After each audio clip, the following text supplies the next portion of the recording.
નમસ્કાર વિદ્યાર્થી મિત્રો, આજે આપણે ધોરણ 9 ગુજરાતી વિષયની અંદર એક કાવ્ય ભણીશું જેનું નામ છે ગુર્જરીના ગૃહકુંજે. પ્રસ્તુત કાવ્યના કવિ નિભોનદાસ પરસોત્તમદાસ લુહાર છે, જેમનું ઉપનામ સુંદરમ છે, તખલ્લુસ. સાહિત્ય વિશ્વમાં તેઓ સુંદરમ તરીકે જાણીતા છે. તેમનો જન્મ 22/3/1908 રોજ થયો હતો, તેમજ મૃત્યુ 13/10/1991 રોજ થયું હતું. તેમનું વતન ભરૂચ પાસેના મિયામાતર ગામ હતું. કયું વતન હતું? ભરૂચ પાસેનું મિયામાતર ગામ. પોંડિચેરીના શ્રી અરવિંદ આશ્રમમાં નિવાસ કર્યા પછી પૂર્ણ યોગના સાધક તરીકે તેમને જીવન વિતાવ્યું હતું. ગુજરાતી ભાષાના ઉત્તમ કવિઓમાં સુંદરમનું આદરભર્યું સ્થાન છે. તેમનું સાહિત્ય સર્જન જોઈએ તો કાવ્ય સંગ્રહોની અંદર કોયા ભગતની કડવી વાણી, અહીંયા કોઈ લખ્યું છે જેને આપણે કોયા ધ્યાન રાખીશું. કોયા ભગતની કડવી વાણી, કાવ્યમંગલા, વસુધા, યાત્રા, વરદા વગેરે તેમના કાવ્ય સંગ્રહો છે. શું છે? કાવ્ય સંગ્રહો. કવિતા ઉપરાંત નવલિકા, નાટક, નિબંધ, પ્રવાસ, વિવેચન વગેરે ક્ષેત્રે તેમનું નોંધપાત્ર પ્રદાન છે. તેમને રણજીતરામ સુવર્ણચંદ્રક તથા દિલ્હી સાહિત્ય અકાદમી પુરસ્કારથી પુરસ્કૃત કરવામાં આવેલ છે. પ્રસ્તુત કાવ્ય જે છે ગુર્જરીના ગૃહકુંજે, જે વસુધા નામના કાવ્ય સંગ્રહમાંથી લેવામાં આવ્યું છે. આ કાવ્યમાં પોતાની જન્મભૂમિ પ્રત્યેનો અપાર પ્રેમ વ્યક્ત થયો છે. સંસ્કૃત સાહિત્યમાં પણ કહેવાયું છે કે જનની જન્મભૂમિ ચ સ્વર્ગાદપી ગરીયસી, અર્થાત કે જનની અને જન્મભૂમિ એ બંને સ્વર્ગથી પણ ચડિયાતી છે. પહેલી વાર જ્યાં આંખ ખોલી, પહેલી વાર જ્યાં પગલીઓ પાડી, પહેલી વાર યૌવનનો ઉછાળ જ્યાં અનુભવ્યો, એ ઘર પ્રદેશ સતત કાવ્યનાયકના મનમાં ગુંજ્યા કરે છે. આ એ ઘર પ્રદેશ છે જ્યાં અનેક ઋતુઓ પસાર કરી, ડુંગરો, ખેતરો, કોતરોમાં ભમ્યા, આનંદ માન્યો, નદીઓમાં નાહ્યા, અનેક સુખ દુઃખ મળ્યા ને માટે જ આખી દુનિયા ભમ્યા, પણ પોતાના ઘરને, પોતાની જન્મભૂમિને ક્યારેય ભૂલ્યા નહીં. એ પ્રસ્તુત કાવ્યનો મુખ્ય ભાવ છે. આગળ કાવ્ય જોઈએ. ગુર્જરીના ગૃહકુંજે અમારું જીવન ગુંજે ગુંજે, ગુર્જરીના ગૃહકુંજે. ગુર્જરી અર્થાત કે ગુજરાતી ભાષા, ને ગુર્જરીના ગૃહ એટલે ઘર, અર્થાત કે ગુજરાતી ભાષાનું ઘર કહું તો ગુજરાત. ઓકે. કુંજ, કુંજ એટલે વનરાજી. જીવન ગુંજે ગુંજે, ગુંજવું એટલે કે મધુર નાદ કરવો. ગુંજવું એટલે શું? મધુર નાદ કરવો. ગુર્જરીના ગૃહ કુંજે અમારું જીવન ગુંજે ગુંજે, અર્થાત કે ગુજરાતી ભાષાનું ઘર છે જે ગુજરાત, અર્થાત કે અમારી જન્મભૂમિ ગુજરાતની કુંજ વનરાઈ, એ ગુજરાતની કુંજમાં, વનરાઈમાં અમારું જીવન ગુંજે ગુંજે, અર્થાત કે સતત ગુંજરાવ કરી રહ્યું છે.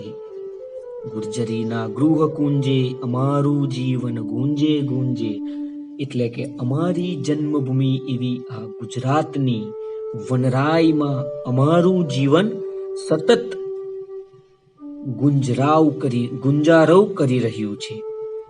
ઓકે, આગળ છે આંખ અમારી ખુલી અહીં પહેલી, પગલી ભરી અહીં પહેલી, અર્થાત કે અહીં જ અમારી સૌથી પહેલી આંખ ખુલી, અર્થાત કે જન્મ થયો.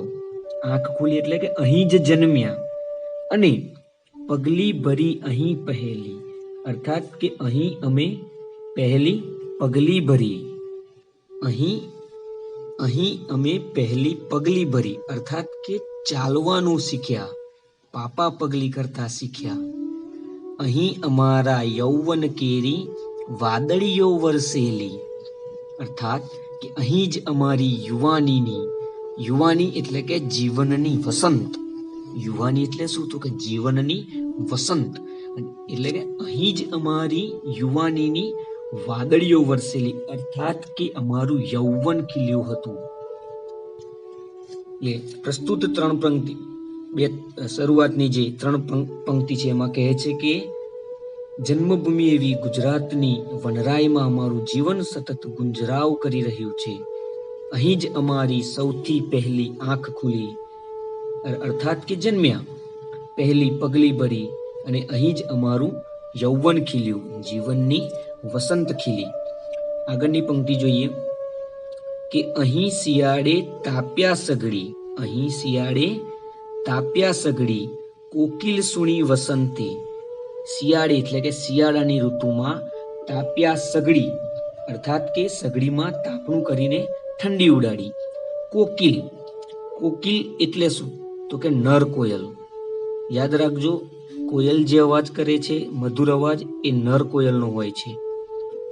અર્થાત કે કોકિલ એટલે કે નર કોયલ. સુણવું એટલે કે સાંભળવું. સુણવું અર્થાત કે સાંભળવું. એટલે કવિ અહીં જણાવે છે કે અહીં શિયાળામાં ઠંડી ઉડાડવા સઘળીના તાપણા કર્યા. વસંત ઋતુમાં કોયલના મધુર ટહુકા સાંભળ્યા. અને આગળ છે અષાઢના ગનગર્જન ઝીલ્યા રણજણતા ઉરતંતે. ઘનગર્જન એટલે કે વાદળોની ગર્જના. ઘનગર્જન એટલે શું? વાદળોની ગર્જના. ઉરતંતે અર્થાત કે હૃદયના તાતણી. એટલે કવિ અહીં કહેવા માંગે છે કે અષાઢ મહિનામાં અમારા હૃદયમાં રણજણી રહેલા તારે વાદળોની ગર્જના ઝીલી છે. નીચેની જે ત્રણ પંક્તિ છે એમાં કવિ જણાવે છે કે શિયાળામાં ઠંડી ઉડાડવા સઘળીમાં તાપણું કરીને તાપ્યા. વસંત ઋતુમાં કોયલના મધુર ટહુકા સાંભળ્યા. અષાઢમાં હૃદયની અંદર રણજણી રહેલા તારે વાદળોની ગર્જના ઝીલી છે. આગળની પંક્તિઓ જોઈએ. અમે ભમ્યા અહીં ખેતરમાં, ડુંગરમાં, કોતરમાં, નદીઓમાં નાહ્યા આડોટ્યા, કુદરત પાનેતરમાં. શું કહે છે? અમે ભમ્યા અહીંના ખેતરમાં, અર્થાત કે અહીંના ખેતરમાં, ડુંગરમાં, કોતરોમાં. કોતર એટલે શું? તો કોતર એટલે કે પાણીના પ્રવાહથી બનેલો પહોળો ખાડો કે બખોલ. કોતર એટલે શું થશે? પાણીના પ્રવાહથી બનેલો ઊંડો પહોળો ખાડો કે બખોલ. એટલે કવિ કહે છે કે અહીંના ખેતરોમાં, ડુંગરોમાં અને કોતરોમાં અમે ખૂબ ઘૂમ્યા, ફર્યા, આનંદ માણ્યો. નદીઓમાં નાહ્યા, આડોટ્યા. આડોટવું એટલે કે આમ તેમ પાસા ફેરવવા. આડોટવું અર્થાત કે આમ તેમ પાસા ફેરવવા. કુદરત પાનેતરમાં. પાનેતર એટલે પાનેતરનો એક પ્રોપર અર્થ એ થાય છે કે લગ્ન સમયે કન્યાને પહેરવાની રેશમી સાડી. પાનેતર એટલે શું? લગ્ન સમયે કન્યાને પહેરવાની રેશમી સાડી. એટલે કવિ અહીં જણાવે છે કે કુદરતના પાનેતરમાં, અર્થાત કે કુદરતના જ્યાં લીલોતરી, જે આપણને ધરતીએ જાણે લીલી સાડી પહેરી હોય એવી જે લીલોતરી આપણે જોઈએ છીએ, એ પાનેતરમાં આડોટ્યા અને નદીઓમાં નાહ્યા. એટલે કવિ જણાવે છે પ્રથમ 3 પંક્તિમાં કે ખેતરોમાં, ડુંગરોમાં, કોતરોમાં ઘૂમ્યા, ભમ્યા, આનંદ માણ્યો, નદીઓમાં નાહ્યા અને કુદરતના પાનેતરમાં આડોટ્યા છીએ. આગળની પંક્તિ છે, અહીં અમારા તન ધન અર્પ્યા, અર્થાત કે અમે અમારા તન ધન બધું જ અર્પી દીધું છે. પૌરુષ પ્રાણ સમર્પ્યા, અર્થાત કે જો તન એટલે શરીર અને પૌરુષ અર્થાત કે પુરુષાર્થન, મર્દાનગી. અને સમર્પ્યા, સમર્પવું એટલે કે અર્પણ કરવું. સમર્પવું એટલે શું? અર્પણ કરવું. એટલે કવિ કહે છે કે અહીં અમે અમારા તન ધન અર્પણ કર્યા, પુરુષાર્થનના પ્રાણ સમર્પિત કર્યા, વિશ્વવાળીને સુફલિત કરવા નસ નસથી રસ અર્પ્યા. વિશ્વવાળી અર્થાત કે જગતરૂપી વાળી, અને સુફલિત એટલે કે ફળદ્રુપ, અર્થાત કે વિશ્વરૂપી વાડીને સુફલિત કરવા અમારી નસે નસના રસ અર્પણ કર્યા, અર્થાત કે લોહીનું પાણી કર્યું એ અર્થમાં મહેનત કરી એમ. તો નીચેની 3 પંક્તિનો અર્થ એ છે કે અહીં અમે અમારા તન ધન અર્પણ કર્યા, પુરુષાર્થનના પ્રાણ સમર્પિત કર્યા, વિશ્વરૂપી વાડીને સુફલિત કરવા અમારી નસે નસના રસ અર્પણ કર્યા. આગળ કાવ્ય જોઈએ. અમે અહીં રોયા કલ્લોલિયા. કલ્લોલવું એટલે કે મીઠો મધુર અવાજ કરવો. રોવું એટલે કે રડવું. એટલે કે અહીં અમે રડ્યા અને આનંદ કિલ્લોલ પણ કર્યો. અહીં ઉઠ્યા પછડાયા, અર્થાત કે અહીં ઉઠ્યા પણ ખરા, વારંવાર પછડાયા પણ ખરા. કહેવાનો મતલબ એ છે કે સુખ દુઃખથી ઘેરાયા અને એમાંથી બહાર પણ આવ્યા. એ કવિ અહીં આપણને સમજાવે છે. જીવન જંગી એટલે કે જીવનના જંગમાં જગત ભમ્યા પણ વિસર્યા નહીં. વિસરવું એટલે કે ભૂલી જવું. વિસરવું એટલે શું થશે? ભૂલી જવું નહીં. ગૃહ માયા એટલે કે ઘરની માયા, અર્થાત કે જીવનના આ જંગમાં જગત આખું ભમ્યા, આખું વિશ્વ ભમ્યા, પણ અમે અમારી જન્મભૂમિની માયા લાગણી કદી ભૂલ્યા નહીં. અને એટલે જ આપણે ગામડાની અંદર કેટલાક વૃદ્ધ લોકો કહેતા જોવા મળે છે કે ધરતીનો છેડો ઘર, અર્થાત કે આપણું ઘર વતન એ આપણે ગમે તેટલું ફરતા હોઈએ પણ અંતે તો આપણને એ સાંભળતું જ હોય છે. આગળ વધીએ. હવે સ્વાધ્યાયની અંદર જોઈએ તો પ્રશ્ન 1 છે, નીચે આપેલ વિકલ્પોમાંથી સાચો વિકલ્પ પસંદ કરી ખરાની નિશાની કરો.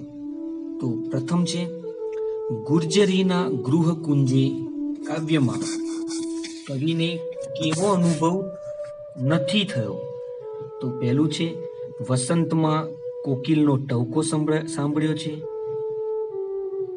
પહેલી પગલી અહીંથી જ ભરી હતી, ભર ઉનાળે તાપ્યા અહીં સઘળીએ, કે પછી અમે ભમ્યા અહીં ખેતરમાં? તો સાચો જવાબ રહેશે સી, ભર ઉનાળે તાપ્યા અહીં સઘળીએ. આ અનુભવ કવિને થયો નથી. ઓકે, બીજું જોઈએ. આંખ અમારી ખુલી અહીં પહેલી કહીને કવિ શું કહેવા માંગે છે? જન્મથી આંખ બંધ હતી, હવે મોટા થયા એટલે આંખ ખુલી, બધું જ દેખાવા લાગ્યું, કે અહીં જ જન્મ થયો હતો? તો સાચો જવાબ રહેશે ડી, કે અહીં જ જન્મ થયો હતો. ત્રીજું જોઈએ. જીવનની સફળતા નિષ્ફળતાનો ઉલ્લેખ ક્યાં જોવા મળે છે? અમે ભમ્યા અહીંના ખેતરમાં, અહીં શિયાળે તાપ્યા સગડીએ, જીવન જંગે જગત ભમ્યા, કે કોકિલ સુણી વસંતે? તો સાચો જવાબ રહેશે જીવન જંગે જગત ભમ્યા. આગળ ચોથું જોઈએ કે જીવન રૂપી યુદ્ધમાં કવિ ક્યાં ભમ્યા હતા? ભારતમાં, ગુજરાતમાં, જંગલમાં કે જગતમાં? તો સાચો જવાબ રહેશે જગતમાં. ઓકે, આગળ જોઈએ. પ્રશ્ન 2 છે, નીચેના પ્રશ્નોના 2-3 વાક્યમાં ઉત્તર લખો. પહેલો છે, પ્રારંભના જીવન માટેનો કવિનો અનુભવ શો હતો? તો જોઈએ જવાબ કે કવિનો પ્રારંભના જીવન માટેનો પહેલો અનુભવ એ હતો કે ગુર્જરીના ગૃહકુંજે એમનો જન્મ થયો. અહીં જ પાપા પગલી માંડી, અર્થાત બાળપણ વીત્યું. એમના યૌવનની વાદળી પણ અહીં જ વરસી હતી. એમનું યૌવન પણ અહીં જ પાંગર્યું હતું. બીજો પ્રશ્ન છે, કવિનો વતન પ્રેમ કાવ્યના આધારે વર્ણવો. તો કવિનો વતન પ્રેમ કાવ્યમાં પ્રથમ પંક્તિથી છેલ્લી પંક્તિ સુધી વ્યક્ત થયો છે. આ જ વતનમાં કવિનો જન્મ થયો છે. અહીં જ તેમનું બાળપણ વીત્યું અને યૌવનની વાદળીઓ પણ અહીં જ વરસી. આ વતનમાં જ તેમણે 3 ઋતુઓનો અનુભવ કર્યો. વતનના ખેતરોમાં, ડુંગરોમાં, કોતરોમાં ઘૂમ્યા, નદીઓમાં નાહ્યા, કુદરતના પાનેતરમાં આડોટવાનો આનંદ લીધો. આ વતનને પોતાના તન ધન અને પૌરુષ રૂપી પ્રાણ સમર્પિત કર્યા. વિશ્વરૂપી વાડીને સુફલિત કરવા કવિએ નસ નસથી જીવન રસ સિંચ્યો. આ વતનમાં જ આનંદ કિલ્લોલ કર્યો. અનેક સુખ દુઃખમાંથી પસાર થયા. સમગ્ર દુનિયામાં ફરવાનું સૌભાગ્ય પ્રાપ્ત થયું. પણ પોતાના વતન જેવું સુખ ક્યાંય ન મળ્યું. ગમે ત્યાં ગયા પણ કવિ વતનની માયાને, વતનની લાગણીને ક્યારેય ભૂલ્યા નથી. આમ કવિ કાવ્યની દરેક પંક્તિમાં કવિનો વતન પ્રેમ છલકાતો અહીં જોવા મળે છે. આગળ જોઈએ. નીચેના પ્રશ્નોના 7-8 લીટીમાં ઉત્તર લખો. પહેલો પ્રશ્ન છે, તમારા બાળપણનો એકાદ અનુભવ તમારા શબ્દોમાં લખો. આ પ્રશ્નનો જવાબ તમારે જાતે જ લખવાનો રહેશે. અહીં બીજો છે કે કાવ્યના આધારે ગુજરાતનું ગૌરવ દર્શાવતા મુદ્દા લખો. તો કાવ્યની પ્રથમ પંક્તિ, ગુર્જરીના ગૃહ કુંજે અમારું જીવન ગુંજે ગુંજે, ત્યાંથી જ ગુજરાતના ગૌરવની ગાથા શરૂ થાય છે. કવિની જન્મભૂમિ ગુજરાત છે. કવિએ ગુજરાતને સ્વર્ગથી પણ ચડિયાતું કહ્યું છે. કવિએ આ કાવ્ય દ્વારા સિદ્ધ કર્યું છે. ગુજરાતનું સૃષ્ટિ સૌંદર્ય ખરેખર મનભાવન, મનમોહક છે. શિયાળામાં સળગતા તાપના, ઠંડીમાં ઉષ્મા અર્થાત કે ગરમી આપે છે. વસંત ઋતુમાં કોકિલ અર્થાત કે નર કોયલના ટહુકાથી સૃષ્ટિ ગાજી ઉઠે છે, વાતાવરણ ખીલી ઉઠે છે. અષાઢ મહિનામાં વાદળોની ગાજવીજ સંભળાય છે. કુદરતે ગુજરાતને ખેતરો, ડુંગરો, કોતરો અને નદીઓથી શણગાર્યું હોય તેમ લાગે છે. કુદરત જાણે પાનેતરમાં શોભી રહી છે, અર્થાત કે લીલોતરીની એક ચાદર ધરતી માતાએ જાણે ઓઢી હોય તેવું લાગી રહ્યું છે. ગુજરાત અર્થાત કે વતનની માયાનો મમતાળુ સ્પર્શ જ માનવીને જીવન જીવવાનો સધિયારો આપે છે. આ છે ગૌરવવંતી ગુજરાતની ગાથા. આગળ પ્રશ્ન 3 છે, 4 કે નીચેની કાવ્ય પંક્તિ સમજાવો. આંખ અમારી ખુલી અહીં પહેલી, પગલી ભરી અહીં પહેલી, અહીં અમારા યૌવન કેરી વાદળીઓ વરસેલી. અર્થાત કે બાળક જન્મે એટલે સૌ પ્રથમ એ આંખો ખોલીને ચારે બાજુ જુએ છે. કવિનો જન્મ એમની જન્મભૂમિ ગુજરાતમાં થયો. અહીં જ એમણે પહેલી પગલી ભરી, અહીં જ એમનું શૈશવ વીત્યું, અર્થાત કે બાળપણ વીત્યું. કવિ રૂપક અલંકાર દ્વારા યૌવનને વાદળી કહે છે. શું કહે છે? વાદળી. જેમ વાદળી વરસે અને અનાજ પાકે એમ કવિનું યૌવન ખીલ્યું. પ્રસ્તુત કાવ્ય ગુર્જરીના ગૃહકુંજે ગીતમાં કવિએ ગુજરાતી ભાષાનું જ્યાં ઘર છે એ ગુજરાતની વનરાઈમાં પોતાનું સમગ્ર જીવન કેવું ગુંજી રહ્યું છે એનું વર્ણન કર્યું છે. આપણે આ ભૂમિ પર જન્મ્યા ત્યારથી આખું જીવન અહીં જ પસાર કર્યું છે. કવિએ ગુજરાતના ખેતરમાં, ડુંગરમાં, કોતરમાં, નદીઓમાં, દરેક ઋતુમાં વિતાવેલી પોતાના જીવનની દરેક ક્ષણને યાદ કરી છે. કવિએ પ્રકૃતિનો જે આનંદ માણ્યો છે એની અનુભૂતિને આ ગીતમાં રજૂ કરી છે. જીવનમાં સુખ દુઃખથી ઘેરાયા છતાં કવિ એમાંથી બહાર આવ્યા.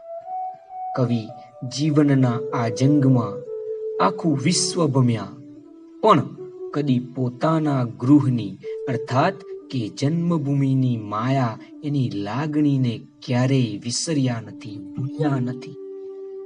આ ગીતમાં કવિએ પોતાની જન્મભૂમિ પ્રત્યેના પ્રેમ અને ગર્વની લાગણી પ્રગટ કરી છે અને એ રીતે કવિએ આ ગીતમાં પોતાની જન્મભૂમિને આદરાંજલિ આપી છે.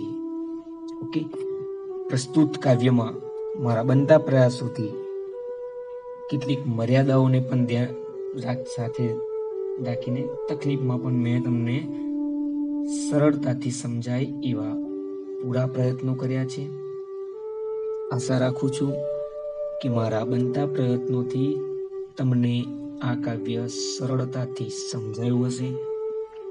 તેમ છતાં પણ કહું છું, જો તમને કોઈ પ્રશ્ન હોય તો આપ મને નિસંકોચ જણાવી શકો છો. અસ્તુ. જય હિન્દ, જય ભારત.